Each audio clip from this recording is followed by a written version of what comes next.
On tonight's Embarrassing Bodies special, we'll be looking at the life of Ben Tompsett, who's had an unusual amount of apparent medical conditions throughout his life. Born in 1984 in the Isle of Sheppey, the first incident started when he was age 3 and was helping to wash his dad's car.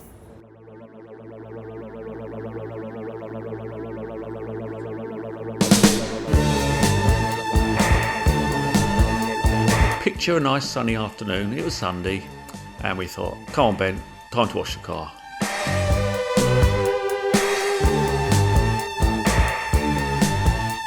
Off we went, bucket, sponge, hose pipe.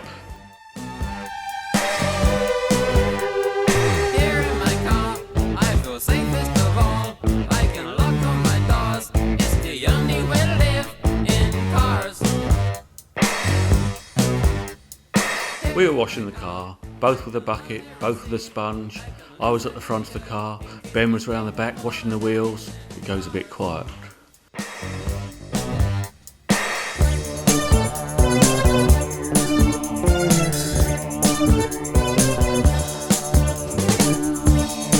Oh, he was helping all right, yeah. He managed to get the cap off the fuel tank and the hose was in and he was filling it with what he thought was petrol.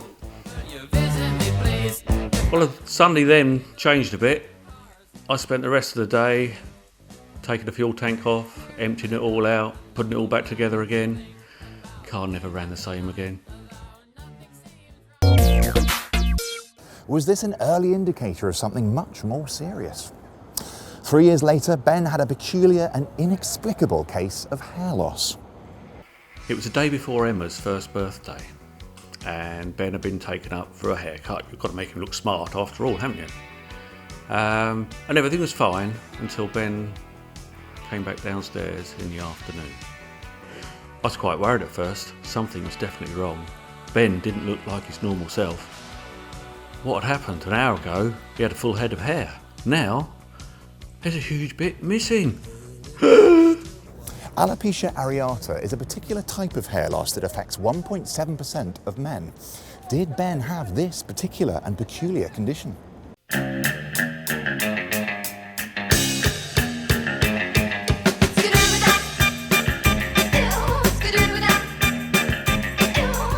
were at a party. The earlobe fell in the day. Someone reached in and grabbed it.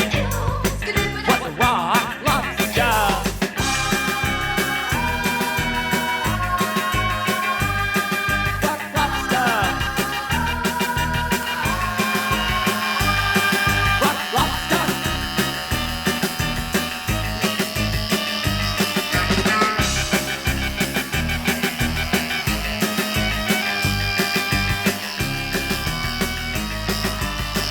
I think Ben decided that he could do a better job than the professional hairdresser and had taken it upon himself to give it a little bit of an extra trim and tidy up.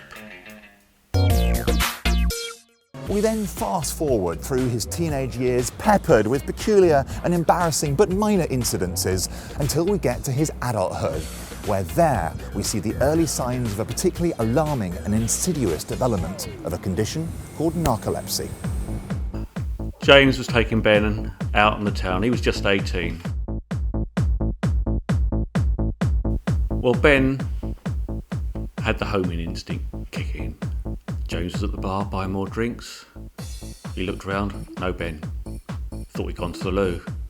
But no, Ben was on a mission.